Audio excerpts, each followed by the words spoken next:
नमस्कार, आप देख रहे हैं उत्तराखंड लाइव और आपके साथ मैं हूं दिव्यदर्शनी। बुलेटिन की शुरुआत करेंगे बड़ी खबर से, जहां पर आज टिहरी के दौरे पर प्रदेश के मुखिया पुष्कर सिंह धामी रहने वाले हैं। ये बड़ी खबर आपको बता रहे हैं। टिहरी का कार्यक्रम है वीर शिरोमणि माधो सिंह भंडारी स्मृति मेले का शुभारंभ मुख्यमंत्री करेंगे और क्षेत्र की जनता को बड़ी सौगात मुख्यमंत्री आज देने वाले हैं। सीएम के दौरे को लेकर प्रशासन ने अपनी तैयारी पूरी कर ली है। ये बड़ी खबर आपको बता रहे हैं। पुख्ता इंतजाम सुरक्षा व्यवस्था के भी किए गए हैं। तो ये बड़ी खबर आपको बता रहे हैं टिहरी से, जहां पर आज वीर शिरोमणि माधो सिंह भंडारी स्मृति मेले का आयोजन किया जा रहा है, जिसका शुभारंभ मुख्यमंत्री पुष्कर सिंह धामी करेंगे और इसी के लिए वो टिहरी जा रहे हैं। यहां पर वीर माधव सिंह भंडारी की प्रतिमा पर माल्यार्पण भी उनके द्वारा किया जाएगा। इसके साथ ही साथ टिहरी की जनता को बड़ी सौगात मुख्यमंत्री देने वाले हैं। प्रशासन ने भी अपनी पूरी तैयारियां कर ली हैं। वहीं सुरक्षा व्यवस्था के भी पुख्ता इंतजाम देखने को मिल रहे हैं।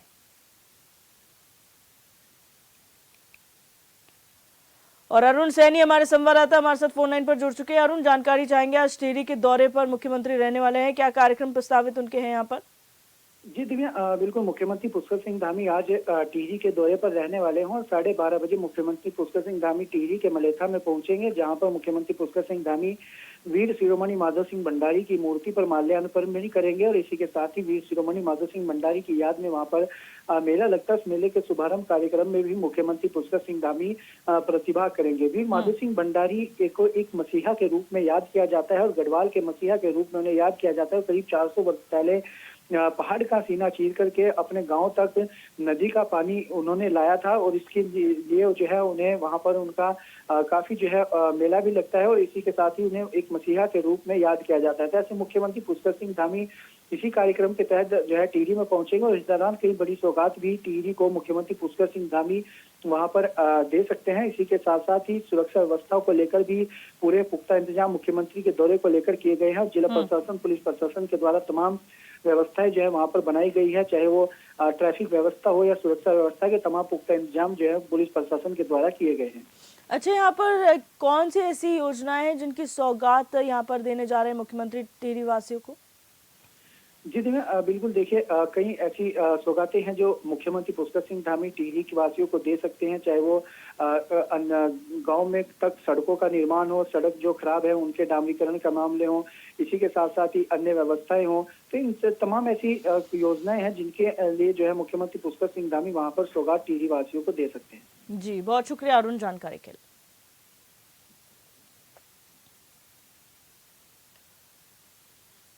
अब रुक करेंगे दूसरी बड़ी खबर का, जहां चारधाम प्राधिकरण को लेकर हाई लेवल बैठक हुई। है बड़ी खबर आपको बता रहे हैं, तीर्थ पुरोहितों हितधारकों के साथ अधिकारियों की बैठक हुई है। धामों में आंतरिक पूजा की व्यवस्था पर कोई हस्तक्षेप नहीं किया जाएगा। पुरोहितों ने कहा है आदिकाल से जो परंपरा चली आ रही है उससे कोई छेड़छाड़ नहीं होनी चाहिए।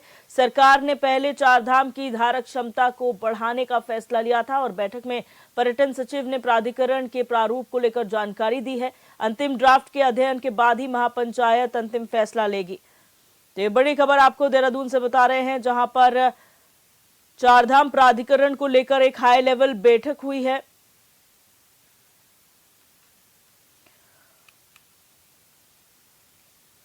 और हमारे संवाददाता योगेश आर्य हमारे साथ जुड़ चुके इसी खबर पर। योगेश, जानकारी चाहेंगे, चारधाम प्राधिकरण को लेकर जो बैठक हुई थी, क्या कुछ उसमें एजेंडा रहे डिस्कशन का, जो हितधारकों, पुरोहितों और अधिकारियों के बीच में डिस्कस हुए थे? देखिए, मैं बता दूं कि चारधाम प्राधिकरण को लेकर एक हाई लेवल की बैठक हुई है, जिसमें तीर्थ पुरोहित और वैसे हितधारकों के साथ अधिकारियों की बैठक हुई है और उसमें साफ तौर पर उनसे कहा है कि आपका एजेंडा क्या है वो हमें स्पष्ट करिए, क्योंकि वो चाहते हैं कि चारधाम में आंतरिक पूजा की व्यवस्था में कोई हस्तक्षेप न रहे और अनादिकाल से चली आ रही परंपरा से कोई छेड़छाड़ नहीं हो। इसको लेकर के उन्होंने कहा कि चारधाम की संख्या बढ़ाने को लेकर गवर्नमेंट फैसला लेना चाह रही है। उसका जो भी होमवर्क जो है सरकार ने किया है उसका स्पष्टीकरण दिया जाए कि आखिरकार सरकार क्या चाहती है।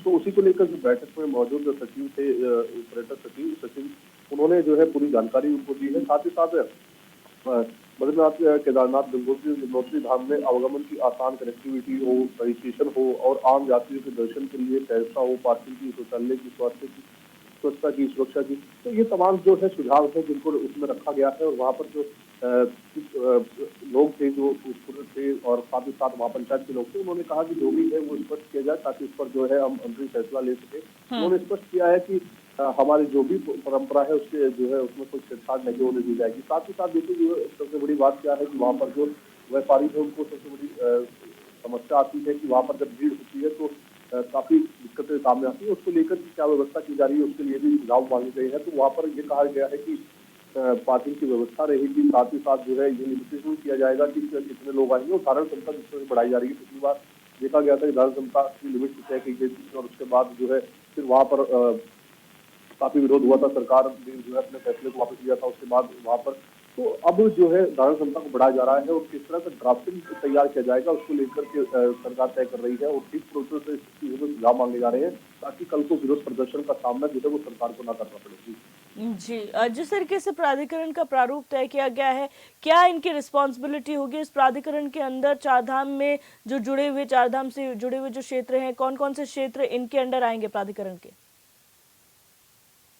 जो है चाहे की बात हो, पार्किंग की बात हो, सहजता की बात हो, दर्शन की और शौचालय की बात हो, सुरक्षा की बात हो, तो इन तमाम चीजों पर लिखित सुझाव जो है वो मांगे गए हैं और उसी को लेकर के वहाँ पर जो बैठक की गई थी और बैठक के बाद अब जो है इन पर जो सुझाव वहाँ से दिए गए हैं उस पर चर्चा की जाएगी। साथ ही महापंचायत भी तय करेगी कि आखिरकार क्या कुछ बेहतर होना चाहिए, उसको लेकर भी और अन्य सुझाव जो है वो दिए जाएंगे। उसके बाद एक ड्राफ्ट तैयार किया जाएगा। हालांकि कि वहाँ पर लैंडस्लाइड की काफी समस्याएं पिछली बार देखने को मिली थी। एक बार स्पोर्ट भी तय किए जाएंगे ताकि जो यात्रा करने आ रहे यात्री हैं उनको किसी प्रकार की समस्या ना हो, वो अच्छे से दर्शन कर सके, भीड़ भाड़ भी ज्यादा न रहे, धीरे धीरे से रजिस्ट्रेशन के तहत जो है उनसे दर्शन कराए जाए। तो लेकिन इसको लेकर जो है पूरे सुझाव मांगे जा रहे हैं और उसमें जो है सरकार जल्द ही फैसला लेगी और अंतिम ड्राफ्ट तैयार किया जाएगा। वो उस ड्राफ्ट में जितने भी सुझाव जो है पुरोसे और जो धारक है उनकी तरफ से दिए जा रहे हैं उस पर विचार करने के बाद ये सब तय होगा। जी, बहुत शुक्रिया योगेश हमारे साथ जुड़ने के लिए और जानकारी साझा करने के लिए। खबर लोहाघाट से है, जहां अक्कलधारे के पास सड़क हादसे में मारे गए चालक का शव 20 घंटे बाद बरामद किया गया है। दिन भर चले कठिन रेस्क्यू अभियान के बाद चालक के शव को कैंटर से बाहर निकाला गया। अभियान में police, SDRF, fire team, ITBP के साथ ही स्थानीय युवाओं की भूमिका सराहनीय रही। वहीं तहसीलदार जगदीश नेगी, सीओ वंदना वर्मा समेत अन्य अधिकारी भी मौके पर मौजूद रहे। ये कल एक कैंटर हमारा दुर्घटनाग्रस्त हो गया था, ये अक्कलधारा के पास, शिवालय के पास, और इसमें कल ही जैसे ही सूचना प्राप्त हुई थी तत्काल पुलिस, एसडीआरएफ और संबंधित विभाग यहाँ मौजूद आ गए थे और जिसमें एक को कल ही हमें रेस्क्यू कर लिया गया था। इनका नाम था दोनों राय उसका नाम था, तो उनको कल रेस्क्यू कर लिया गया था। लेकिन क्योंकि गाड़ी इतनी ज़्यादा स्टीप उसमें फंसी हुई थी इसलिए चालक का शव उसमें बहुत बुरी तरह फंसा हुआ था, तो रात अत्यधिक हो जाने के कारण ये रेस्क्यू ऑपरेशन थोड़ा हमें स्थगित करना पड़ा। आज सुबह से हमारा रेस्क्यू ऑपरेशन लगा था जिसमें हमें आईटीबीपी द्वारा भी काफ़ी सहयोग किया गया, स्थानीय लोगों द्वारा काफ़ी सहयोग किया गया, क्योंकि दुर्घटना ऐसी जगह हुई थी जिसमें कि मैनुअल और एज वेल मैकेनिकल दोनों मशीनों के द्वारा हमारा जो मदद ली गई उसके द्वारा हमें ट्रक को पलटा किया गया, तब जाके हमें कटर की सहायता से हमारे ड्राइवर को। चंपावत के सूखी ढांग के चौड़ाकोट गांव में घर में घुसे गुलदार ने एक व्यक्ति पर हमला बोल दिया, जिससे व्यक्ति घायल हो गया। घटना की सूचना वन विभाग को दी गई, जिसके बाद मौके पर पहुंची रेस्क्यू टीम ने रेस्क्यू ऑपरेशन शुरू कर दिया। वहीं चंपावत वन प्रभाग के प्रभागीय वनाधिकारी नवीन चंद्र पंत ने मौका मुआयना कर विभागीय अधिकारियों और कर्मचारियों को गुलदार को पिंजरे में बंद करने के निर्देश दिए।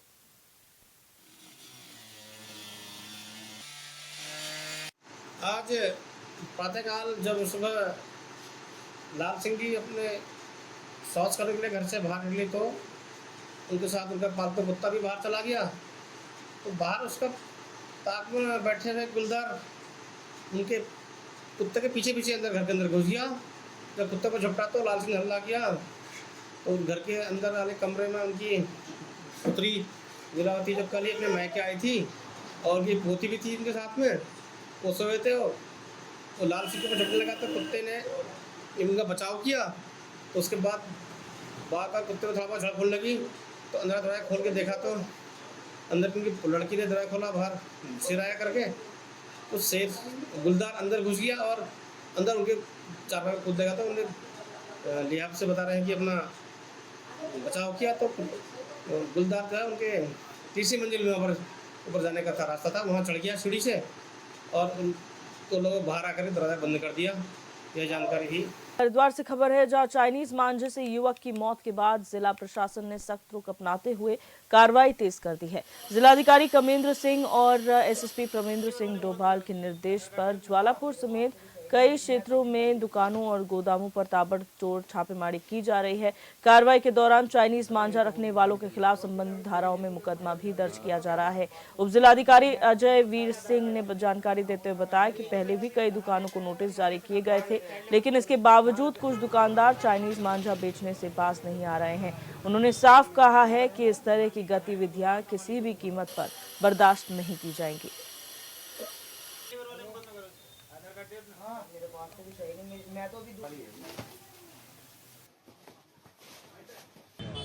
ये जो चाइनीज़ मांझा जो प्रतिबंधित मांझा है, इसका उपयोग किया जा रहा है पतंगबाजी में। तो आज होलसेलर्स को पहले भी नोटिस दिया था, इनके विरुद्ध सीजर और मुकदमे की कार्रवाई की जा रही है।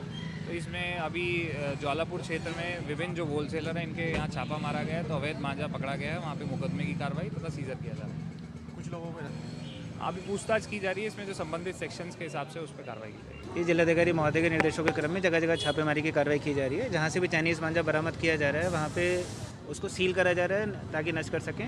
अगर ज़रूरत पड़ी तो दुकान को भी सील कर रहे हैं और जितने भी लोग हैं उनके खिलाफ भी मुकदमा करा जा रहा है। तो ये सभी से वाली हमारी अपील रहेगी कि चाइनीज़ मांझे को किसी भी तरह से बढ़ावा ना दें, मतलब इससे लोगों की जान को ही खतरा है। सीधा कल एक दुर्भाग्यपूर्ण घटना हुई है कनकल थाना क्षेत्र में, जहाँ पे व्यक्ति को अपनी जान से हाथ धोना पड़ा।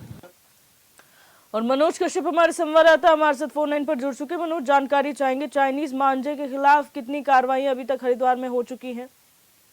बिल्कुल, देखिए दिव्या, चाइनीज मांझे को लेकर पुलिस प्रशासन सख्ती से अपना कार्य करती हुई दिखाई दे रही है, क्योंकि यहाँ पर हमने देखा कि देर शाम जिलाधिकारी ने एक आदेश जारी किया था, जिसमें साफ तौर से कहा गया था कि पूरे हरिद्वार जिले के अंदर कहीं पर भी चाइनीज मांझे की बिक्री नहीं की जाएगी और यदि कोई बिक्री करता है तो उसके ऊपर मुकदमा यहाँ पे दर्ज किया जाएगा। उसके बाद हरिद्वार के एसएसपी प्रमेंद्र सिंह डोभाल ने कई टीमों का गठन किया, जिसमें हरिद्वार की पुलिस प्रशासन की टीम थी और सिटी से लेकर देहात तक छापेमारी की गई, जिसमें 150 पेटी करीब यहाँ पे चाइनीज मांझे जब्त किया गया। कहीं ना कहीं देखा जा रहा है कि जिस तरीके से हरिद्वार की दुकानों से मांझा मिला है, तो ये कहीं ना कहीं बड़े ही खतरनाक बात है, क्योंकि यहाँ पे बुधवार की देर शाम एक युवक की मौत हो गई थी चाइनीज मांझे के कारण, क्योंकि युवक बाइक से जा रहा था, उसकी गले में चाइनीज मांझा फंसने की वजह से और सांस लेने कटने से उसकी मौत हो गई थी, जिसकी वजह से यहाँ पे अब पुलिस प्रशासन काफी सख्ती से अपना कार्य करती हुई दिखाई दे रही है। जी दिव्या जी, बहुत शुक्रिया मनोज जानकारी के लिए।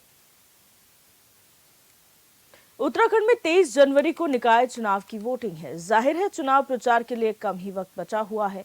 एक तरफ आयोग चुनाव की तैयारियों में जुटा हुआ है, तो दूसरी तरफ सत्ता पक्ष और विपक्ष नामांकन रद्द होने को लेकर आमने सामने है। केदारनाथ विधानसभा उपचुनाव में भी विपक्ष ने बीजेपी पर सत्ता के दुरुपयोग का आरोप लगाया था और निकाय चुनाव में भी यही हो रहा है। ये रिपोर्ट देखें।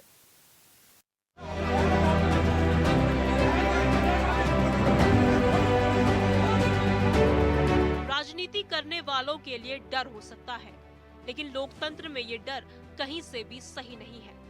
निकाय चुनाव में धर्मनगरी हरिद्वार सहित पूरे प्रदेश की जनता किसका साथ देगी, ये तो वक्त आने पर पता चल जाएगा। लेकिन मौजूदा वक्त में जिस तरह के आरोप लगाए जा रहे हैं, वे कहीं से भी सही नहीं है। विपक्षी पार्टी कांग्रेस का आरोप है कि सत्ताधारी पार्टी के दबाव में कांग्रेस प्रत्याशियों के नामांकन रद्द किए गए हैं। भारतीय जनता पार्टी और भारतीय जनता पार्टी के लोग 2027 के विधानसभा चुनाव के बाद इतने दहशत में और इतने डरे हुए हैं कि उनकी लड़ने की एक क्षमता जो है वो बिल्कुल खत्म हो गई। वो चुनाव लड़ने में, लोकतंत्र में विश्वास नहीं रखते हैं। और ये कहना अतिशयोक्ति नहीं होगी कि एक तरीके से उन्होंने चूड़ियां पहन ली हैं, और चूड़ियां पहनने से मेरा तात्पर्य चौधरी साहब का, कांग्रेस प्रत्याशी का नामांकन रद्द करना और जोर जबरदस्ती के साथ नामांकन रद्द करवाना, ये उसी चूड़ी पहनने का सबूत हुआ। दरअसल हरिद्वार में मंगलौर नगर पालिका से कांग्रेस प्रत्याशी चौधरी इस्लाम का नामांकन पत्र खारिज हो गया। नामांकन पत्र खारिज होने के बाद मंगलौर विधायक काजी निजामुद्दीन ने आनन फानन में प्रेस कॉन्फ्रेंस की, जिसमें उन्होंने मंगलौर के चेयरमैन पद के उम्मीदवार चौधरी इस्लाम और उनके साथ भरे गए दोनों पर्चों को बड़ी साजिश के तहत निरस्त कर लोकतंत्र का गला घोटने का आरोप लगाया। जो डमी प्रत्याशी दो और नामांकन जिनका करवाया गया था उन दोनों डमी प्रत्याशियों का भी नामांकन रद्द कर दिया गया। अंदाजा कीजिए कि 3 प्रत्याशियों का नामांकन रद्द किया, जोर जबरदस्ती की बात है और कोई बात नहीं। मैं एक बात जरूर कहूंगा कि आज जो निर्वाचन अधिकारी यहाँ हैं उनके मोबाइल की कॉल डिटेल भी देखी जानी चाहिए कि किस किस राजनीतिक व्यक्ति ने आज उनसे फोन पर बात की, कल से रात से कौन कौन उनसे फोन पर बात कर रहा था। यहाँ मंगलौर में लोकतंत्र का गला घोटा गया है, लेकिन ठीक है, आप कोई भी कार्रवाई करें, हम लोग लोकतंत्र की रक्षा के लिए लड़े हैं और फिर लड़ते रहेंगे। बात सिर्फ हरिद्वार में नामांकन रद्द होने की नहीं है। हरबटपुर नगर पालिका अध्यक्ष पद की कांग्रेस प्रत्याशी यामिनी रोहिल्ला के जाति प्रमाण पत्र को लेकर नामांकन रद्द किया गया, जबकि देहरादून में कई वार्ड के प्रत्याशियों का नामांकन रद्द किया गया। वार्ड 95 की करुणा सिंह, वार्ड 94 के प्रत्याशी विजेंद्र सिंह का नामांकन निरस्त किया गया। वार्ड 47 और 49 के इलियास अंसारी और उनके बेटे वसीम अंसारी का नामांकन खारिज कर दिया गया। वार्ड 47 और 49 और साथ ही 3 पर आई आपत्तियों को निरस्त किया गया। इधर रुद्रपुर के नगला में कांग्रेस से पालिका अध्यक्ष के उम्मीदवार का कम उम्र होने के कारण नामांकन रद्द हो गया। अब कांग्रेस का आरोप है कि सरकार के दबाव में प्रत्याशियों का नामांकन रद्द किया गया है। भारतीय जनता पार्टी निकाय चुनाव में 1 साल से निकाय चुनाव को टाल रही थी क्योंकि हार की घबराहट उनके अंदर थी। 1 साल से हम लगातार, जब कार्यकाल समाप्त हुआ पूरे राज्य भर के निकायों का, हम मांग कर रहे थे कि चुनाव कराएं। 1 साल तक चुनाव नहीं कराए गए। हम बार बार कह रहे थे कि हार के डर से चुनाव नहीं करवा रहे हैं और अब ये बात साबित हो गई है। प्रदेश में कई कांग्रेस प्रत्याशियों के नामांकन रद्द होने पर विपक्ष सत्ता पक्ष पर हमलावर है।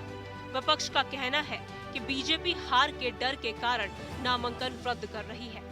वहीं दूसरी ओर बीजेपी भी कांग्रेस पर तंज कस रही है। बीजेपी के प्रदेश अध्यक्ष महेंद्र भट्ट का कहना है कि नामांकन रद्द की एक पद्धति होती है, लेकिन कांग्रेस ने ऐसे प्रत्याशी उतारे हैं जिनकी उम्र ही पूरी नहीं है।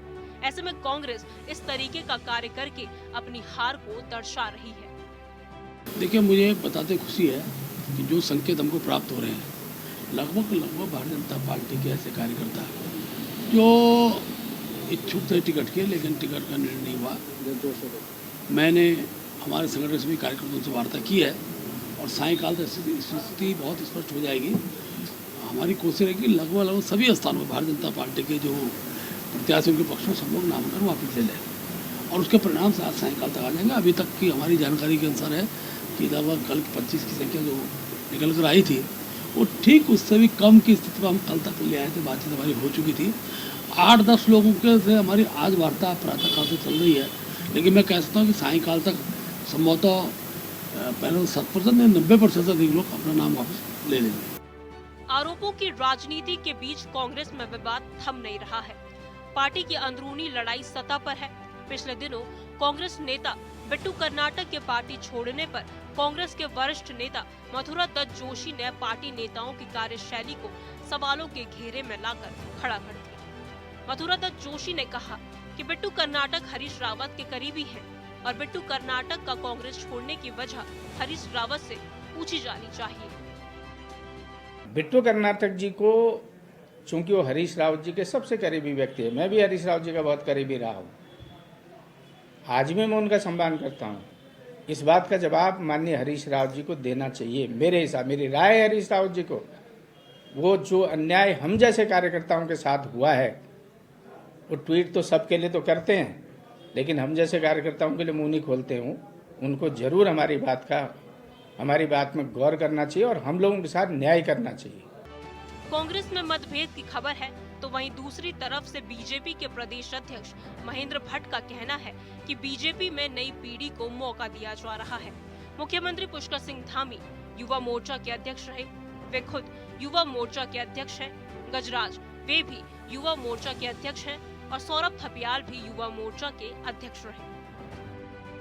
देखिए, वैसे तो चुनाव में संगठनिष्ठ कार्यकर्ता जीत, दो ही आधार होते हैं।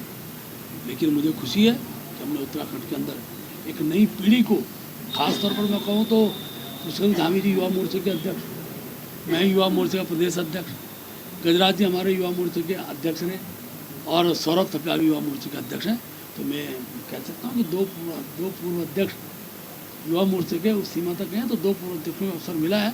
मैं केंद्रीय नेतृत्व को भी आभार व्यक्त करता हूँ।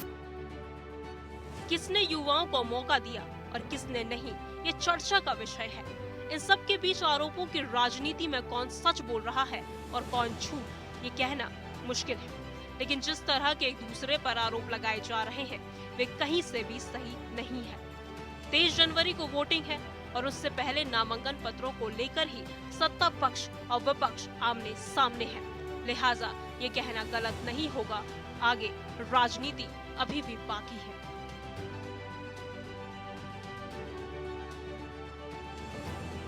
Bureau report, hornbill TV. और उत्तराखंड लाइव में मेरे साथ बस इतना ही। आप देखते रहिए हॉर्नबिल टीवी। नमस्कार।